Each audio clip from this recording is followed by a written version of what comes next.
आइए उज्जैन चार समाचारों पर चर्चा करें। आज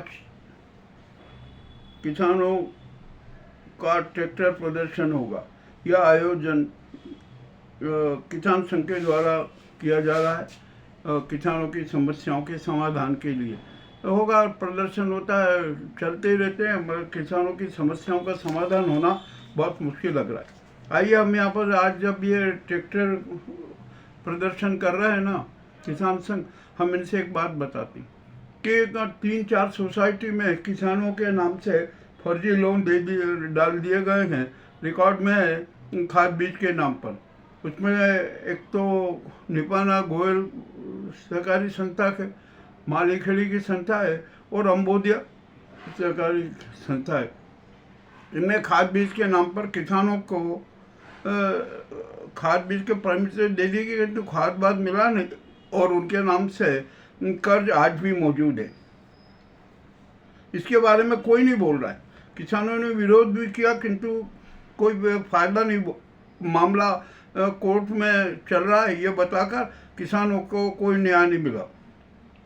हम यहाँ पर एक बात कहना चाहते हैं कि जब ये किसानों के साथ अन्याय हुआ, कोऑपरेटिव बैंक है ना जो शीर्ष बैंक है, उसके नेतृत्व में सोसाइटियाँ चलती है, तो कोऑपरेटिव बैंक को न्यायालय में यह आवेदन दे देना चाहिए कि हाँ, इन 3-4 सोसाइटियों में किसानों के नाम से फर्जी लोन डाला गया है।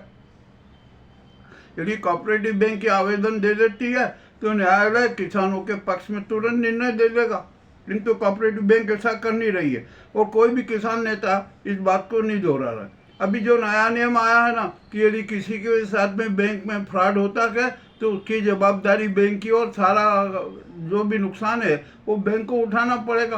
ये कोऑपरेटिव बैंक न्यायालय में दे दे, सारी समस्या का समाधान हो जाएगा, किंतु ऐसा हो नहीं रहा। ठीक है, जो भी होता है वो चलेगा। अब यहाँ पर उमर सांझी महोत्सव हो रहा है, उसमें अनेक कार्यक्रम हो रहे हैं। अब उसमें कितने लोग शरीक होते हैं, क्या होता है, कुछ कह नहीं सकते। जनता को तो कोई मतलब नहीं है। हाँ, एक दिन वो उमर सांझी की सवारी निकलती है, उस समय पता लगता है कि हाँ यहाँ पर समारोह हुआ। अब यहाँ पर पेयजल समस्या बड़ी विकराल है और ये बनी ही रहेगी, किंतु यहाँ पर कोई ध्यान नहीं दे रहा। तो हम जो संभागायुक्त आशीष जी हैं, हम उनसे एक अनुरोध करते हैं कि उज्जैन की पेयजल समस्या के स्थायी समाधान हेतु गंभीरी डैम का दूसरा चरण पूर्ण करवा दें।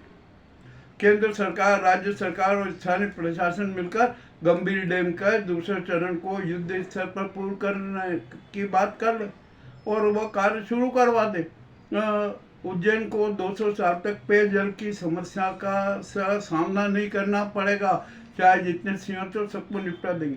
और यहाँ पर जो सीएस के लिए निर्माण कार्यों के लिए जो घोषणाएं हो रही है ना, वो तो बड़ी विचित्र है। अब तो प्रशासन के भी हाथ पांव फूल गए। उन्होंने कहा कि 50% भी कार्य पूरे होना बहुत कठिन है। और यहाँ पर अब बड़ी मुश्किल की बात यह है कि जो निर्माण कार्यों को डीपीआर बनाई जाती है ना, उसमें भी विवेकहीनता साफ नजर आती है। एक सड़क अभी जो बनी थी उसमें डीपीआर में डिफेक्ट था, गट्टे नहीं बनी थी, वो लाखों की सड़क बर्बाद हो गई।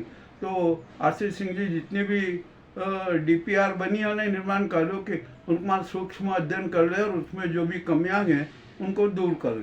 अब यहाँ पर आत्महत्याएं तो हो ही रही है क्योंकि जनता परेशान है, त्रस्त है, बेरोजगारी है, आर्थिक तंगी है। ये क्या, कल भी एक युवक के आत्महत्या का समाचार आया। अब यहाँ पर हाईब्रिड पुल बनने का है, उसके लिए 563 करोड़ की राशि स्वीकृत हो चुकी है। अब देखते हैं कि ये ब्रिज कब बनते हैं, कैसे बनते हैं और कितने समय में बनेंगे। जो भी वो मामला तो है ही। अब यहाँ की सफाई व्यवस्था ध्वस्त है, किसी प्रकार का कोई सुव्यवस्था नहीं है। न जल भराव, कल 15 तारीख को सुबह और रात को हल्की फुल्की वर्षा हुई, उसी वर्षा में जल भराव की समस्या खड़ी हो गई और यह समस्या विगत अनेक वर्षों से जारी है, किंतु हमारे यहाँ की नगर निगम है ना, इस समस्या का समाधान नहीं कर पाई। ये भी बड़ी विचित्र बात है।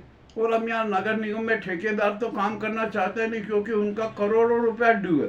अरे आप जब इतना करोड़ रुपया वसूल रहो, सारा करो, तो सरकार से सहायता मिल रही है, तो किसानों को उनका जो जो ठेकेदार हैं उनको आप लाभ दीजिए ना, उनका पेमेंट कर दीजिए ताकि काम में गति आए। परंतु ऐसा हो नहीं रहा है। महाकाल मंदिर में भी महालूट मची हुई है, वहाँ पर कुव्यवस्थाएं हैं, वहाँ पर सिर्फ वीआईपीओं का ध्यान दिया जाता है और भारी धनखोरी हो रही है, बहुत लूट हो रही है, किसी प्रकार की कोई सुव्यवस्था नहीं है।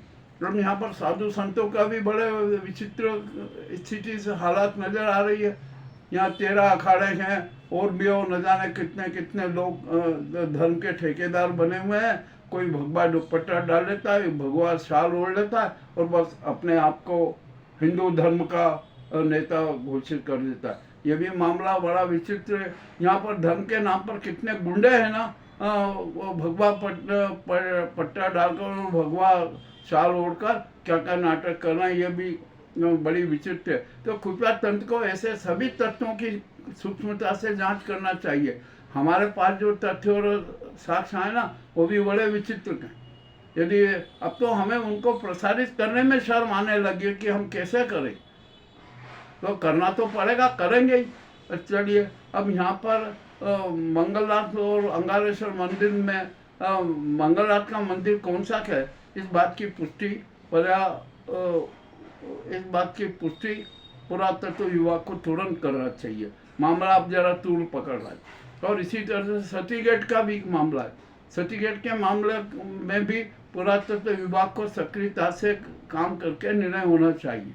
इस्कॉन मंदिर में प्रभुपाद जी और भक्ति चारू जी को श्रद्धा समर्पित करने हेतु विदेश के भक्त भी आ रहे हैं। हमने भी समाचार जाकर देखा, समारोह देखा, समाचार में बहुत अच्छा लगा कि कम से कम एक धार्मिक समारोह तो हो रहा। परंतु इस समारोह में बड़ी विशेषता हमें नजर आई कि यहाँ पर पुरुषों की संख्या बहुत कम और महिलाओं की संख्या बहुत अधिक है। हो रही होगी, अब ये भी क्या कर सकते हैं, ये तो अपनी अपनी श्रद्धा का सवाल है। और यहाँ पर हमारे उज्जैन में तो दिखावे के धर्म और दान की बड़ी विचित्र स्थिति बनी हुई है। कुछ भी नहीं कह सकते यहाँ पर क्या हो रहा है। सब है ना कट्टर धार्मिक बनना चाहते हैं, कट्टर आध्यात्मिक कोई नहीं बनना चाहता। ठीक है, मत बनिए, जो आपकी इच्छा कीजिए, क्या करें। और यहाँ पर अतिक्रमण को तो है ना हर व्यक्ति अपना संवैधानिक अधिकार मान रही है। पूरे शहर में अतिक्रमण की बहार है और माफियाओं की तो हाल ही विचित्र है। यहाँ पर सर्व प्रकार के माफिया है, अपना उन्माद प्रदर्शन कर रहे हैं। पुलिस प्रशासन सब उनके सामने नतमस्तक है। और यहाँ पर एक भाजपा है ना, भाजपा पार्टी है, इसमें भी बड़ा विचित्र स्थिति हमें नजर आई और अनेक समाचार आ रहे हैं। यह भाजपा में बड़ा शीत युद्ध जारी है। जो भाजपा नेताओं का इतिहास भूगोल भी बड़ा विचित्र नजर आ रहा है। मामला अति रोचक है, हम सब प्रस्तुत कर रही है। कांग्रेस में भी यही स्थिति है, इसमें भी भयंकर गुटबाजी है। जिनका कोई जनाधार नहीं, जो हर बार असफल रहते हैं, वो अपने आप को महा नेता सिद्ध करने का प्रयास कर रहे हैं। तो ये भी एक बड़ी विचित्र स्थिति है। देखते हैं अब क्या होता है, क्या नहीं होता है। और ये महेश परमार का विरोध क्यों कर रहे हैं, ये भी एक बड़ी विचित्र बात है। तो कारण क्या है, इसका भी हम अध्ययन कर रहे हैं, जरूर पता लगाएंगे कि क्या होगा, क्या नहीं होगा। जो भी स्थिति है वो सारे हुए है। और हकीकत तो यह है कि अब अवंतिका पूरी है ना, अराजकता पूरी बन गई है। यहाँ पर कोई सुव्यवस्था होना नहीं। और सिंहस्थ के जो बारे में जो घोषणाएं हो रही है ना, अब तो प्रशासन के भी हाथ पैर फूल गए। उसने भी कह दिया कि जो घोषणाएं हो रही है शायद ही 50% कार्य पूर्ण हो सके। अब ये मामला विचित्र है, क्या किया जाए। उज्जैन की जनता को मूर्ख बनाया जा रहा है। उज्जैन की जनता यथा स्थितिवादी हो चुकी है, उसका कोई उपचार भी नहीं है।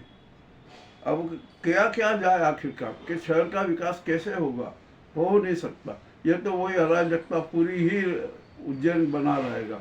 मामला बड़ा विचित्र है, क्या कहे क्या न कहे। यहाँ पर नागरिक भी जागरूक नहीं है, नेता जागरूक नहीं है, सब अपने अपने स्वार्थ सिद्धि में लगे हुए हैं। किसी भी प्रकार की जनता की कोई सुनने को तैयार नहीं है। और यहाँ तक हमारा तो एक ऐसा लगता है कि जनता को बदतर जानवर ही माना जा रहा है, ऐसा लगता है। क्योंकि जनता कुछ भी बोले तो कोई सुनने को तैयार नहीं।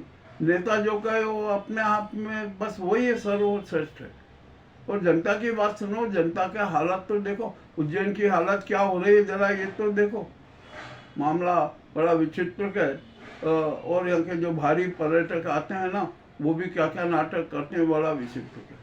नशे के सौदागर भी का भी उन्माद चरम पर है ना। उज्जैन में है ना किसी प्रकार की सुव्यवस्था सुप्रबंधन नहीं है, इस बात की हम गारंटी देते हैं। हमने तो मुख्य सचिव को भी कहा है कि आप उज्जैन आइए, हम आपको बताते हैं कि क्या क्या हो रहा है। अब देखते हुए हमारे मुख्य सचिव जी का उज्जैन आने का कार्यक्रम बनाते हैं, हम उन्हें संपूर्ण विवरण देंगे। मामला अति रोचक है। अब जो भी है ना, हमने तो सच प्रस्तुत कर दिया है। उज्जैन के हालात आपको कैसे लगे हमें अवश्य बताएं। बहुत बहुत धन्यवाद।